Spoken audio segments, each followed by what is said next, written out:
With this week's lesson, we're going to be talking about the art of painting.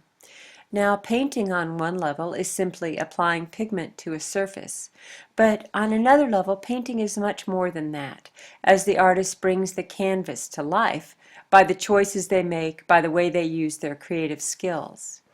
Now, the first couple of paragraphs in the chapter talk about this mystique around painting, that paintings sort of have a life of their own.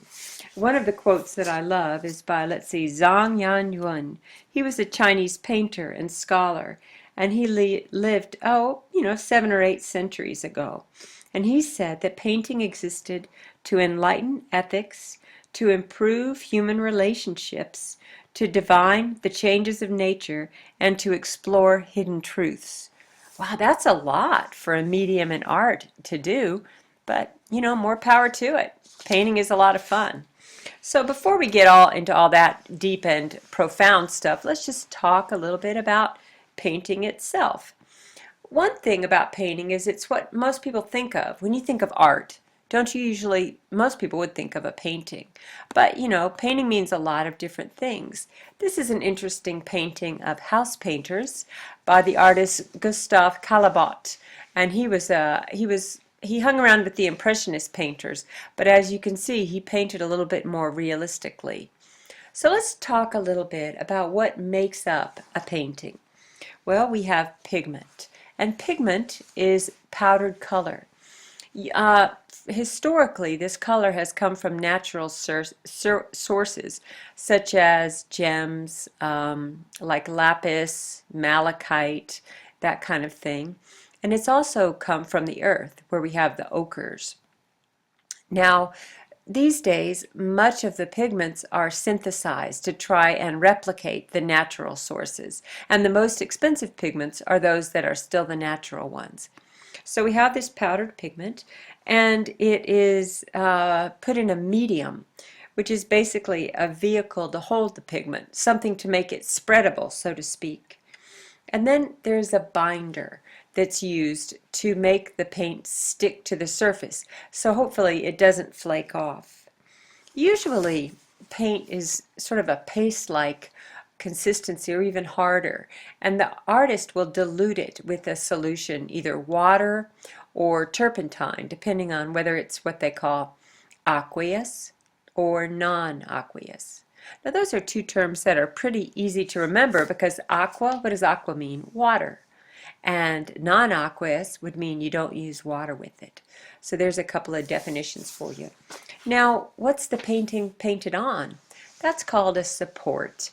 And artists often use canvas or masonite, and very often they prepare the surface with something, some kind of a primer or rabbit skin glue or something to make the surface both hold the paint better and also to give them more of a texture to paint on. I know that in my paintings, and when I teach young artists, I always ask them to paint on a more neutral ground than white. The canvas is white, but who says you have to paint on a white canvas? So if you're ever experimenting with painting, I encourage you to paint it maybe a neutral gray or a tan before you begin, because it'll bring out your colors in a different way. There's a little art tip. So now let's talk a little bit more about the different kinds of painting. So to begin with, we have what they call encaustic. And basically, encaustic is painting with melted wax. There's also usually a binder included, but you don't need that. In fact, you could do encaustic using melted crayons. I've had students do that. Now this form dates way back to about the time of Christ, just shortly after the turn of that millennium. They found these old Roman encaustic paintings. And when you think about that, they're just done with wax and pigment, and they've lasted all these times. It really speaks to the strength of that medium. But let's get a little bit more modern, shall we? Here we have the artist Jasper Johns, and he's very well known modern artist of the early and mid 20th century, and he did these encaustic paintings. This is one of his more famous ones. I hope you notice the faces along the top of the painting. Now let's look at another famous encaustic artist, and this is by our very own Kat Alley, who's the head of the art department at OTC, and she specializes in encaustic. So if you want to learn more about it and you see Miss Alley around, you can ask her about it. So here we have fresco. And fresco is probably one of the most widely used forms of painting, often used for murals. This is, of course, the creation of Adam by Michelangelo on the ceiling of the Sistine Chapel. It is hard to even look at a picture of the entire works on the Sistine Chapel because it's so busy, because there is so much going on. But when you think about what fresco means, now there's two kinds of fresco, succo fresco and buon fresco, and we mostly talk about buon fresco, which means wet. So the artist is actually laying out a section of wet plaster, usually about 2 feet by 3 feet, and then they're actually painting into that wet plaster. You could imagine painting, putting sheetrock paste. If any of you have ever hung sheetrock, let's say you have sheetrock paste that's a little bit thinner than usual, and you spread that on the wall, and then you paint right into that. Well, that's fresco. So it's really good for architectural applications, but it's a tricky application all the same. Let's look at a more modern fresco artist. This is Diego Rivera, and he's one of the great Mexican muralists of the early 20th century. And he also happened to be married to the artist Frida Kahlo, who's a famous surrealist artist. Now, this is kind of a charming painting to me because it's actually painters painting a fresco. And the figure in the middle, this guy with the tan shirt right here, is very likely Diego Rivera because he was kind of a larger fella, and it just has the countenance of him. Also, he's in that place of being sort of in a commanding position as the artists all around him paint the mural. Now, how interesting that there's a mural within a mural. Here is what the artists are painting, and here's the gentleman discussing it, probably the patrons that commissioned it. All right, so let's move on to tempera, or you could call it egg tempera. Well, I guess there's a few other kinds of tempera. There's casein, and basically what tempera means is you're mixing it with an organic substance like milk or eggs. Egg tempera is very widely used, and that's what Botticelli used to create this famous work, The Birth of Venus. Let's do a little close-up. Isn't this just a beautiful face? This is one of the most famous faces in art. So here's the deal. If you want to remember one painting and sound intelligent, Birth of Venus by Botticelli.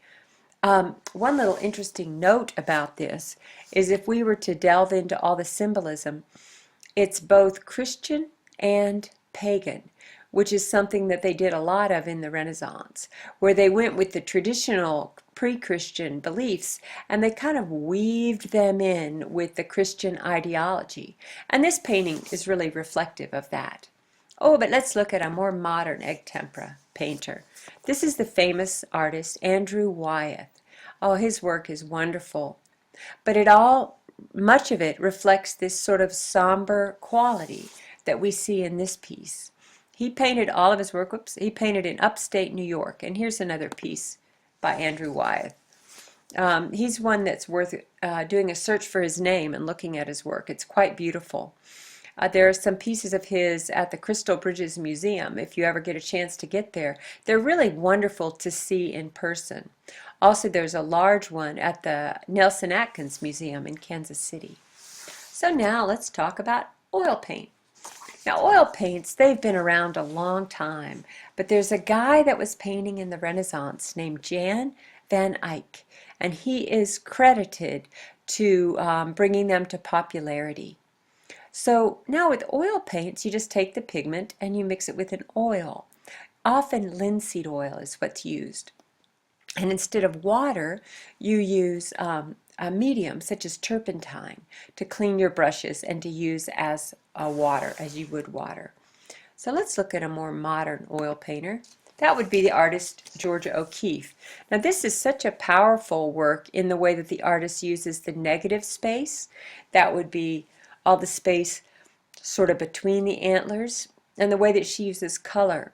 And she actually has her focal point centered, which is something that often doesn't work. But the way that she's kind of made that piece of wood go through the painting really does make it work. I would say that this piece is an example of an artist breaking the rules in a way that is really quite beautiful. And now we can move on to the famous artist Mark Rothko. And he's what we would call an abstract expressionist artist, one of the main names in that style of art. Now, if you look at what this old guy is looking at, there's kind of a dark burgundy red cube, well, blackish red cube in the middle of a bigger red rectangle. Well, that was pretty much what he did. And this is the artist in his studio studying his work, which just amuses me. I like to see artists at work. Well, we're moving on to watercolor. This is one of the earliest known watercolors. It's by the artist Albrecht Dürer, and he was working during the Renaissance, right around the year 1500. And he was one of the first artists that we know of that really played with watercolor. Although he's an artist, he also worked in many other media, and he's more well known for his work in the medium of printmaking, and he did some beautiful, beautiful oil paintings. Here's someone else that's in the watercolor section, but this is a totally unique painting by the artist John Singer Sargent. Now, Sargent is mostly known for his portraits, but this is something called Muddy Alligators that he painted in 1919, and it has such a modern feel to it. I find it to be quite beautiful. Also, using the watercolor paints, he was able to really get a quality of light here, and I find this really an impressive painting. So the next thing we're going to do is we'll look at an artist that's also in your book, but it's another work by the artist Zhang Daiquan, right here, who's a modern artist who actually kind of uses old methods. His work is really reflective of the ancient Chinese brush painting, but he brings a modern influence into it.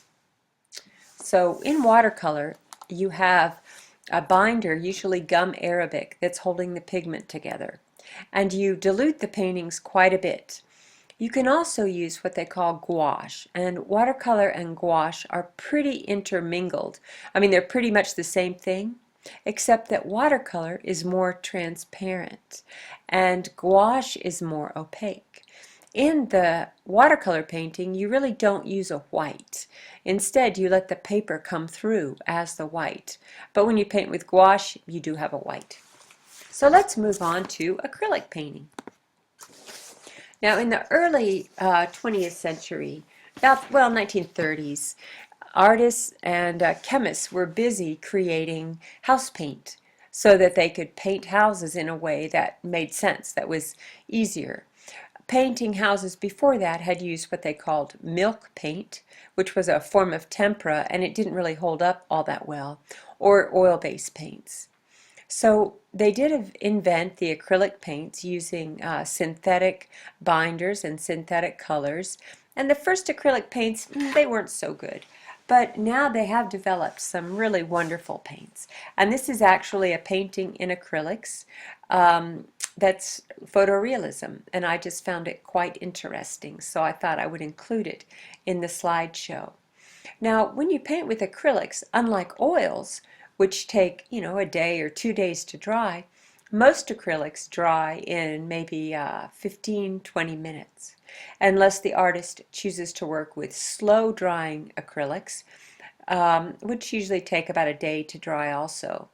My personal preference is to paint with slow drying acrylics on the bottom of a painting in my first stages, and then to finish with oil painting. This allows me to demonstrate with acrylics and then to finish my oil paintings at home in my studio. So we're going to go on with acrylic paints, but for now we are at the end of our time. So tune in for part 2, and thanks for listening.